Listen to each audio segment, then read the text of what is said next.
Hello friends, இது உங்கள் சபரியன் family. சபரியன் ஃபேமிலியில் நீங்களும் ஒருத்தராகணும்னு நினைக்கிறீங்களா? அப்போ உடனே நம்ம சேனலை சப்ஸ்கிரைப் பண்ணி வச்சுக்கோங்க. இன்றைக்கி நம்ம பார்க்கக்கூடிய ரெசிபி என்னென்னா சுண்டல் கறி தான் பார்க்க போகிறோம். இது வந்து இட்லி தோசைக்கு சப்பாத்திக்கு அட்டகாசமாக இருக்கும். அதுக்கு ஃபஸ்ட்டு ஒரு பாத்திரத்தை அடுப்பில் வச்சுக்கிறோம். அதில் நம்ம ஒரு கைப்பிடி அளவுக்கு நான் தேங்காய் எடுத்து சேர்த்துக்கிறேன். ஃப்ரெஷ்ஷாக துருவின தேங்காய். இதை வந்து நல்லா ட்ரை ரோஸ்ட் பண்ணி எடுத்துக்கணும். இந்த தேங்காவை இந்த மாதிரி வறுத்து செய்யும்போது குழம்பு ரொம்ப டேஸ்ட்டாக இருக்கும். இப்போ இது கூடவே 1 டீஸ்பூன் அளவுக்கு சோம்பு, 2-3 சின்ன துண்டு பட்டை, 1 ஏலக்காய், 2 கிராம்பு இவ்வளோ நான் சேர்த்துக்கிறேன். சேர்த்துட்டு இதுவும் நல்லா ஃப்ரை ஆகட்டும் தேங்காவோட சேர்ந்து. இது எங்கள் அம்மா இப்படி தான் பண்ணுவாங்க. இப்போ பாருங்கள் நல்லா ரோஸ்ட் ஆகிடுச்சு. இந்த அளவுக்கு நமக்கு ரோஸ்ட் ஆகி வரணும். அந்த தண்ணி எதுவுமே இல்லாமல் இந்த அளவுக்கு ரோஸ்ட் ஆகி வரணும். இப்போ இதை ஆற வச்சு அரைச்சி எடுத்துடலாம். அதுக்கு முன்னாடி நம்ம குழம்பு செய்கிறதுக்கு பாத்திரத்தை அடுப்பில் வச்சாச்சு. தேவையான அளவுக்கு எண்ணெய் ஊற்றியாச்சு. எண்ணெய் காஞ்சதுக்கு அப்புறமா கடுகு மட்டும் ஆட் பண்ணிக்கோங்க. கடுகு ஆட் பண்ணதுக்கப்புறம் கடுகு நல்லா பொரிஞ்சதுக்கப்புறமா ஒரு பெரிய வெங்காயத்தை நீல வாக்கில் கட் பண்ணி வச்சுருக்கேன். நீங்கள் சின்ன வெங்காயம் கிடச்சின்னா சின்ன வெங்காயம் கூட சேர்த்துக்கலாம். நான் இன்றைக்கி பெரிய வெங்காயம் சேர்த்துக்கிறேன். இங்கே சின்ன வெங்காயம் பெருசாக கிடைக்காது, எப்போயாச்சும் தான் கிடைக்கும். அதனால் பெரிய வெங்காயம் சேர்த்துக்கிறேன். ரொம்ப தின்னாக ஸ்லைஸ் பண்ணி வச்சுக்கோங்க, அப்போ தான் நல்லாயிருக்கும். இப்போ இதை சேர்த்துட்டு இது நல்லா கொஞ்சம் வதங்கட்டும். ரொம்ப வதங்கணும்னு இல்லை, கொஞ்சம் வதங்கட்டும். இந்த அளவுக்கு வதங்கினதும் ஒரு சின்ன தக்காளி, நல்லா பழுத்த தக்காளியாக சின்ன தக்காளி ஒன்று ஆட் பண்ணிக்கோங்க. நிறைய சேர்க்க வேண்டாம், சின்ன தக்காளியை சேர்த்துக்கோங்க. பெருசுனா பாதி மட்டும் சேர்த்துக்கலாம், புளிப்பு தெரியக்கூடாது. இப்போது தக்காளி கொஞ்சம் ஸ்மாஷ் ஆகட்டும். இந்த டைமில் 2 பச்சை மிளகாவை இந்த மாதிரி கீரை சேர்த்துக்கிறேன்.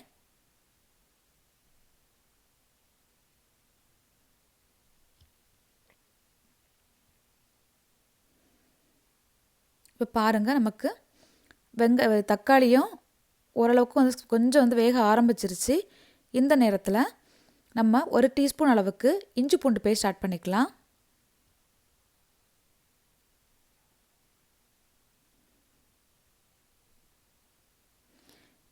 இஞ்சி பூண்டோட பச்சை வாடை போகிற அளவுக்கு வதக்கி விட்டுக்கலாம்.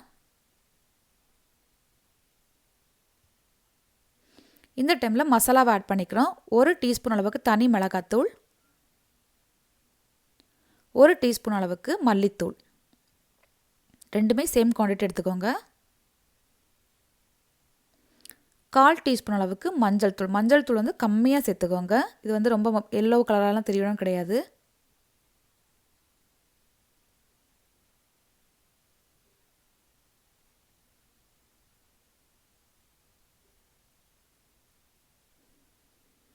சேர்த்துட்டு இந்த மசாலா எல்லாமே கொஞ்சம் வதங்கட்டது, பச்சை வாடை போகிற அளவுக்கு வதக்கி விட்டுக்கலாம்.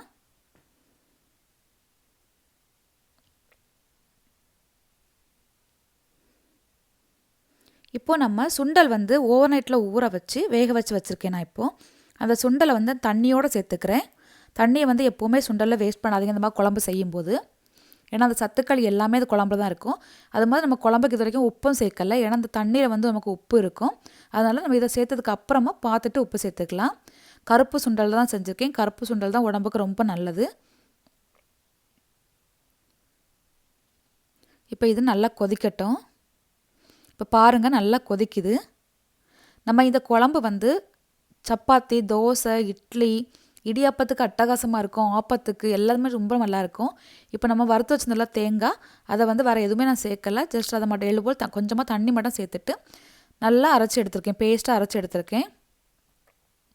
இப்போ நான் உப்பு செக் பண்ணிக்கிறேன். செக் பண்ணிவிட்டு நம்ம தேங்காய்லாம் சேர்த்ததுக்கு அப்புறமா தேவைப்பட்டுச்சுன்னா உப்பு ஆட் பண்ணிக்கலாம். இப்போ எனக்கு உப்பு கொஞ்சம் கம்மியாக இருக்குது, நான் கொஞ்சம் உப்பு சேர்த்துக்கிறேன். சாதத்துக்கும் இந்த குழம்பு ரொம்ப நல்லாயிருக்கும். நம்ம தேங்காய் ஆல்ரெடி நம்ம வறுத்தான் சேர்த்துருக்கோம். ஸோ ரொம்ப வேகணும்னு அவசியம் கிடையாது. கடலையும் வேக வச்சிட்டோம். இப்போ எல்லாமே எல்லாம் சேர்ந்து நல்லா கொதிக்குது. இந்த டைமில் 2 கொத்து கருவேப்பிலை ஆட் பண்ணிக்கிறேன்.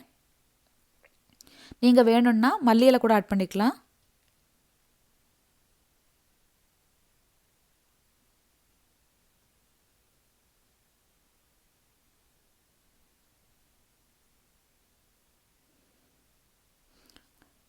கடலைக்கறி எனக்கு கொஞ்சம் சுண்டி வரட்டும். இப்போ பாருங்கள், இப்போ நமக்கு கொஞ்சம் சுண்டி வந்துருச்சு. ஆறும்போது கொஞ்சம் நமக்கு திக்காயிரும். இவ்வளோதான் நமக்கு குழம்பு வந்து சூப்பராக ரெடி ஆயிடுச்சு.